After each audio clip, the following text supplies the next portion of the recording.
What's up, everybody? It is me, your boy 10. Hold on, let me get off of. There we go.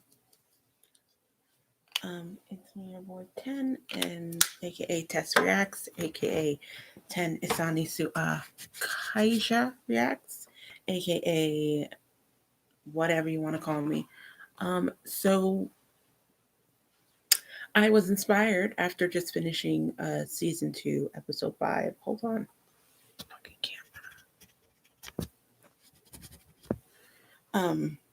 did I make it worse? Season 2, episode 5 of Euphoria. Um, I wanted to touch on a couple things. So, this is mostly going to be an observation and analysis of Rue as a character and some things that bug me about her character. But I will also touch on two of the B storylines, which is the whole Nate, Maddy, Cassie um, love triangle and the Jules Elliot relationship. I don't really know what's going on there. I don't think the writers know what's going on there, but let's just jump into it. So I'm going to try to keep this as spoiler free as possible, but the only thing I'm going to say is that any conversations and opinions that I have about Rue as an addict don't come from a place of judgment. They don't come from a place of looking down on her because that's not at all what this video is about. Um, I am an addict, I'm an alcoholic. I've been in recovery for a while now, but every day is a journey. I have had my run ins with doing drugs. It's specifically abusing prescription pills is something I did in the past. So it has nothing to do with trying to put judgment on Rue. I resonate with Rue a lot as a character, as an addict, as a queer person, as a Black queer person. I see a lot of myself in Rue, but I also don't see but I also don't see a lot of myself in Rue at the same time. Um, and that's honestly what the topic of this video is about, because something that's been increasingly frustrating with me with the writing is that, um, as we all know, Rue is biracial. She has a white father and a Black mother. Um, and she lives with her Black mother. And it's very clear that she is half Black. Um, but aside from that, there doesn't seem to be an emphasis on her Blackness, her race. Um, and a lot of that has to do with the fact that she's light skinned and thin and comes from like a middle class family. She's not Rue is not poor by any means. She's not lower class. I would say she's maybe middle class, maybe lower middle class, but she's definitely in the middle class. She's in very suburban, um, goes to a nice high school. So she comes from a class that is doing pretty well. Okay. So in season 2, episode 5, first of all, let me just preface this by saying that it was a very, very well acted episode. I'd seen some things on Twitter about it, but wow, Zendaya, the actress who played the mom, and Storm Reed really did great, as did Hunter Schafer, as always. Everyone in the episode did actually very good. Um, with that being said, I think that it does Rue as a character a disservice to not add that intersection of Blackness into her identity as um as an addict, because like I said, I'm gonna try not to spoil, but there is a scene in this episode where Rue is being chased by cops. Rue is being chased by cops. She's running away, trying to avoid the cops. 4 cops are after Rue, and then after the four cops, um, they call for backup.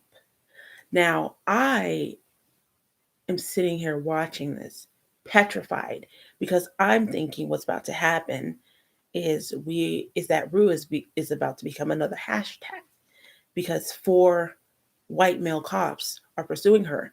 And as I'm sitting there watching her run away from the cops, all I can think about is please don't let please don't catch her, because I was afraid for her. Because in this political climate and in this world, Black people and people of color don't survive those interactions. And I think that that was what really made my brow raise, or my lack of brows, because I'm browless again. My lack of brows raised was, if Rue, and there's been conversations about how a lot of Black Twitter, Black fans have talked about the lack of dark skin female characters or dark skinned characters in the show. There is no dark skinned, especially female character, with the exception of the new character, who is just like a bit character right now. She's the one who said "fuck Oklahoma," and she's hilarious, but like she's not really in it that much. But she doesn't pass the paper bag test, while everybody else in the show are quite light skin, despite the fact that Zendaya and Storm, is it Monroe?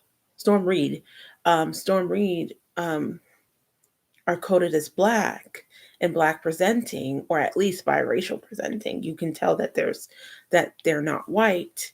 Um, they are light skin, and she's thin, and she comes from a suburban area. All three of these things make it so that Rue has the chance to survive an interaction like that. In real life, if Rue was dark skinned, if Rue didn't come from middle class, and if Rue wasn't thin and able bodied, the chances of her surviving this interaction are slim to none. And this really made me think about this because I'm reading a book called Invisible No More Police Violence Against Black Women and Women of Color. It's a really, really, really good, informative book. Talks about so many cases of police brutality and sexual violence against women, specifically, and women, gender nonconforming people specifically, and talks about stories that have been buried um, by the uh, by the media for one reason or another. And so I think it's because I've been reading this book that I started thinking about how frustrating of a character Rue is for me, because Rue has the privilege to fuck up. Listen to what I'm saying, like before anybody gets into their feelings. And I think with these conversations, people are going to get into their feelings. Rue has the privilege to be and do what she does that I wouldn't have that same privilege. I would not be given any of the same grace, any of the same understanding, any of the same treatment that Rue does, because Rue comes from a middle class suburban area. She's light skinned. Um, I wouldn't say she has the most Afrocentric features, but I also wouldn't say she has Eurocentric features.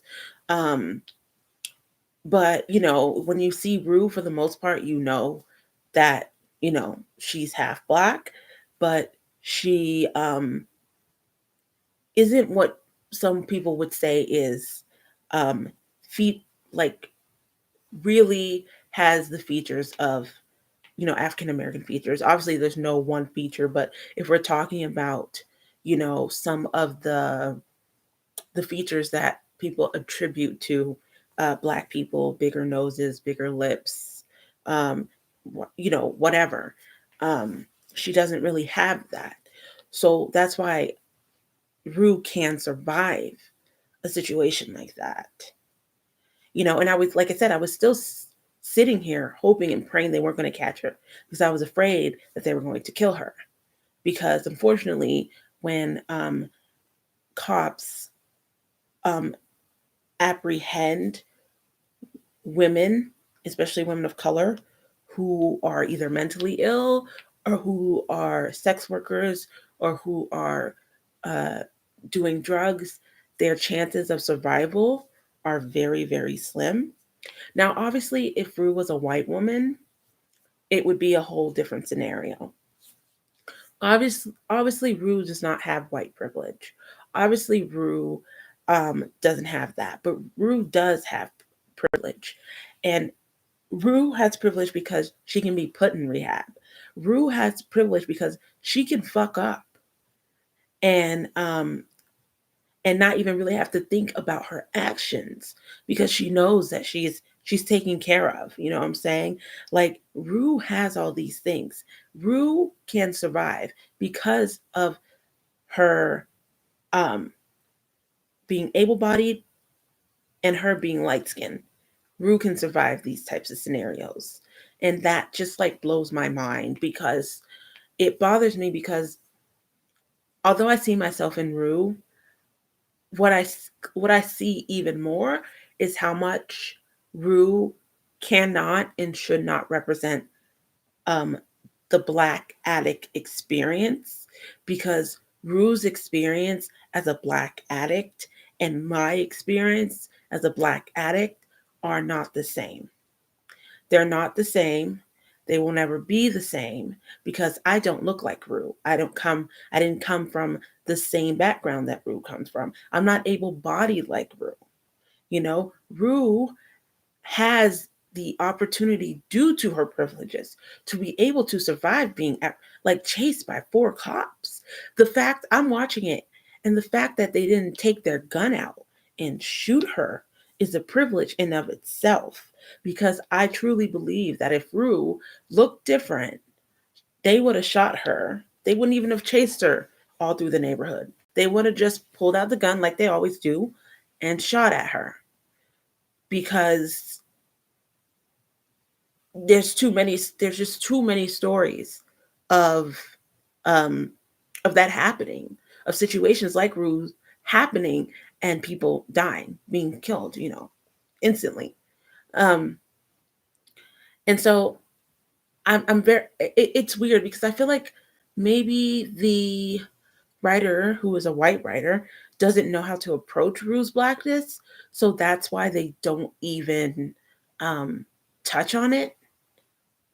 In terms to her, like her addiction, it's not even touched on. Um, the experiences of a white addict versus a Black addict are not the same. How they're treated in society, how they're looked at, um, how they're treated by even medical professionals and law enforcement. So the fact that there hasn't been any like real conversation about that bothers me, even though she does have light skin privilege, able body privilege, and all those things. She she's running through this scenario, like this thing is happening like this. She's a white woman who has all the privileges and protections of being a white woman, but Rue doesn't. And so I'm very frustrated that they're not even exploring that. But I guess it's for the best, because obviously this white man knows nothing about that experience. He knows how to write about an addict. He does not know how to write about Black addicts and the intersection of Blackness and addiction, because they're not similar experiences. My experience as a Black alcoholic versus a white alcoholic are not the same. The depiction in media are never the same. So I don't know. It's something that has been frustrating me as I've been watching this whole season, as we see Rue go into her downward spiral. Um, it's been really hard. Um, and it's been something that I've just been like, God, like, obviously, whoever's writing this doesn't have any grasp on what being an addict looks like when you're a person of color versus when you're white. Sam Levinson is writing the character as if Rue is white. And I think that's what bothers me.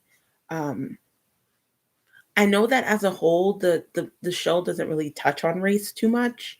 Like it doesn't as a whole, despite having multiple POC characters, race is barely touched on. And maybe that's because he feels like he can't write about that, which is good. Like, don't write about shit you don't know. But if you're gonna have all these POC characters trying to express mental illness in POC characters, addiction in POC characters, sexuality in POC characters, don't you think you should have some POC writing these characters? So I don't know. Um, Despite how well the acting was and how good the episode was, because I will agree that it was probably the best episode so far of the season. I gotta say that um, I need them to do some work on that because it's just not an accurate portrayal of what I think Rue would go through as someone whose blackness is identified and embraced. Um, so that's all I'm going to say about Rue. I entitled it "We Need to Talk About Rue" because I really wanted to touch on that. When it comes to her actions um, in the throes of her addiction, I don't have any opinions on that other than I feel it, I understand. It's not great, but oftentimes when you are an addict, no matter what your addiction, you will do and say anything you can to make yourself feel better.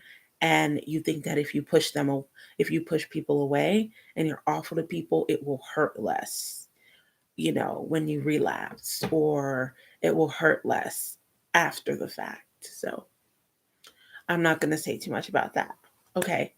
Another thing I did want to talk about briefly is so there's so Dare, Dare, said made a statement saying that they think that Euphoria is glamorizing um, addiction. Um, I have to say that I think they're completely wrong on that. Um, Dare, as a company, has some people really liked what they have to say, and some people are like, seems a little sus. I've always been on the edge of like, it's a little sus. Um, but I don't think that Euphoria is trying to glamorize addiction. I think that Euphoria is trying to humanize addiction, is what I think is happening. If there's one thing Sam Levinson does well, is write, because he was an addict, is write about the experiences, the highs, the lows, everything of being an addict. I think he's trying to humanize addicts. I don't think when I watch Euphoria, even maybe I'm not a good example because I'm an addict, but maybe I am a good example because when I watch Euphoria and I see all the things that Rue is doing, I don't sit down and think, ooh, I want to go do some coke, or ooh, I want to go do a very addictive drug. I don't ever think that. That's not coming to my mind. Rue's descent into addiction is not pretty. It's ugly. So the fact that they think that Euphoria is glamorizing addiction is very confusing to me and just shows that they don't know what they're talking about. Um, and so that's really all I'm going to say about that portion. Um, I did want to touch briefly on the Maddy, Cassie, and Nate love triangle. I don't really know if I would call it a love triangle, more like a love hot mess angle. It's just, okay, first of all, I don't know what the hell's going on with Cassie this season. She was one of my favorite characters last season. Obviously she had problems like everybody else, but like sis is just making bad decisions. Um, Maddy, oh, she's a fierce bitch, that Maddy. Um, Maddy's response to finding out about it, spoiler, sorry, but I said I would try not to spoil. I never said I would succeed. um, about finding out about Nate and Cassie is honestly, despite the fact that she thinks, and I quote, that he's the worst person in the world, feelings aren't always that simple. And I can understand her anger. With that being said, I need more of that anger to be directed at Nate, because it's always the woman who gets the bulk of it. Though I get this is a different scenario because Cassie is Maddy's like best friend. Apparently, they've been BFFs forever, so it's a very odd situation. Um, my 2 cents on Cassie is based on the way that she's been acting and based on some of the things that she has shown. I think they're setting Cassie up to have borderline personality disorder, because based on some of the symptoms I'm seeing, she it seems like they're going to say that that's what's going on with her. Um, if not borderline, it's definitely going to be a personality disorder, because Cassie's showing a lot of signs for personality disorder, and she's showing a lot of sign for um, a what is that disorder called when she has extreme abandonment issues. Extreme abandonment issues. She will she will literally do anything. She looks for love in everybody because she didn't feel that. It stems from her daddy issues, as we saw in season 1. But she looks for love in everybody because she didn't get that growing up from her father. So she looks for that validation in men, um, to the extent that she's willing to, um, stab her friend in the back in order to get um, in order to be loved, even though we both know, and everybody who watches the show knows, that Nate Jacobs only loves himself. He doesn't love anybody but himself. I don't think Nate Jacobs knows how to love, considering um, considering what we know of his father, and considering what we've seen of him the first season and this half of the season. We know that Nate Jacobs doesn't love everybody, doesn't love anybody. Like, I don't even think he loves himself. Like, the fuck, so much self hate in that dude. Um, so I don't know. I'm kind of just like ready. I'm glad that it's out in the open so that we can move on to something else, because I'm just not as interested in the whole Cassie, Maddy, Nate triangle, because ultimately what needs to happen is that Nate Jacobs needs to be murdered. Um, he's just deplorable. He's just an awful character. He represents everything, like this white male, um toxic, disgusting, um hyper masculine, privileged nonsense that I hate. So he's just the worst character. Jacob Elordi though is cute, but when he's Nate, I cringe. And like literally, I don't want to see Cassie and Nate have sex anymore. I am disgusted. I will throw up in my mouth if I see it again. Also, why can't Sydney Sweeney keep her shirt on? Like, it's just a little weird that she is always naked. And I'm not anti nudity, but recognize that she's supposed to be playing a 16, 17-year-old girl. 17-year-old girl, and Sam Levinson got her topless and fully nude a lot. That's a little sus. All right, so the last thing I want to touch on is the whole Jules, Elliot, Rue, but not really. I'm not really going to talk about Rue in this threesome, but I'm going to talk about the Jules and Elliot um, nonsense. So Elliot has been a hard, although I first of all, Dominic Fike can wreck me. Let's just get that out. Second of all, Elliot as a character has been very confusing to me, because I don't know exactly what Elliot's purpose is in the show other than to create drama. Aside from that, we don't know much about Elliot, like his backstory, We don't know much about him, despite the fact that he's been in multiple episodes and had lots of speaking lines in multiple episodes of this season. You would think he would have more of a backstory. And so Elliot's been very hard for me to figure out because I don't know if he's just like, well, one, Elliot is also he's also a drug addict, so there's that. So maybe he doesn't really like grasp what he's doing. Maybe he's just manipulative. Maybe he just likes to fuck around but doesn't really think about people's feelings in the end of it. I don't know. Elliot has been a very frustrating character to figure out because although I enjoy his chemistry with Zendaya and Hunter, or with Rue and Jules, I don't I don't I don't know. He's been hard. Maybe, I think Euphoria has 10 episodes a season. So maybe we'll get there's what, 5 more episodes left? Six, seven, eight. Nine. Yeah, there's 5 more episodes left. So maybe get in the kennel. Kennel.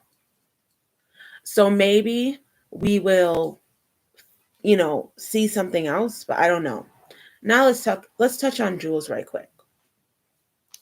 So I was on Twitter, as I do, and I saw people making a lot of comments about how they didn't love that Sam Levinson had a straight man teach a queer woman or a sapphic how to eat pussy.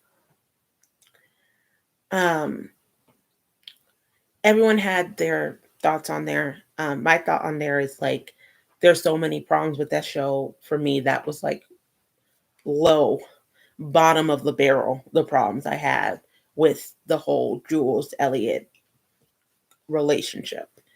Um, then there was some conversations about how like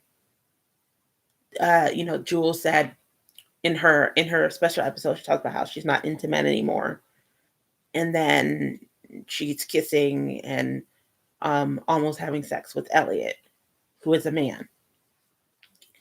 um and people have a problem with that. If you've been on my channel before, you know that I believe in bi pan lesbians, and that it's possible that she's not into men romantically, but she could be into men sexually and identify as a lesbian or identify as sapphic. So I think that people need to let that one go and just like, I don't know, go eat some candy and stop worrying about Jules' sexuality. Jules is still discovering herself, first of all. Jules is trying to figure out where she fits on the gender spectrum, on the sexuality spectrum. She's still figuring her shit out. So even if she's not really into men, she's still trying to figure out who she is. And she talked about how she slept with a lot of men in her past because she wanted to be validated as a woman. And no matter what, despite her love for Jules, which I really do think, I'm sorry, for Rue, I really do think that Jules loves Rue. I do, and wants to be with Rue in a romantic sense. Um, Despite that, it's hard to turn your back on something you did for a long time. Like she sought that validation out to feel solidified in her womanhood.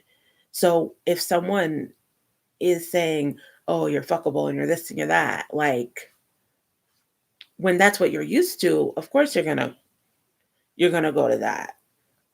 With that being said, the relationship between Elliot and Jules makes a lot of sense, but doesn't make sense. It doesn't make sense because Elliot is just Rue, is a male version of Rue.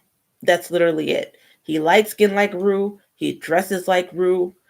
He has a very like nonchalant attitude about his sexuality like Rue. Um, he's a drug addict like Rue. Like they are the same person. I don't know if I'm the only one who's like figured out that like he is literally just the male version of Rue.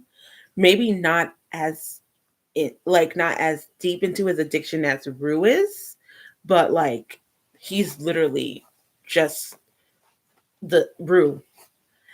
And so I think that Jules' attraction to Elliot is because of that, if that makes sense. I think that Jules sees something in Elliot that reminds her of Rue, this person that she really loves and wants to be with. And I keep reiterating that because I was on Twitter, as I do, and someone said, I don't remember who the person who tweeted this was. And also, of course, let it be known that this person's allowed to have their opinion and they can believe that fully. But they said, Jules wants to be with everybody else but Rue. And I was sitting there and I was like, are we watching the same show? Because no, that's not. I, I mean, maybe that's how it's looking to you, but to me, that's not it at all.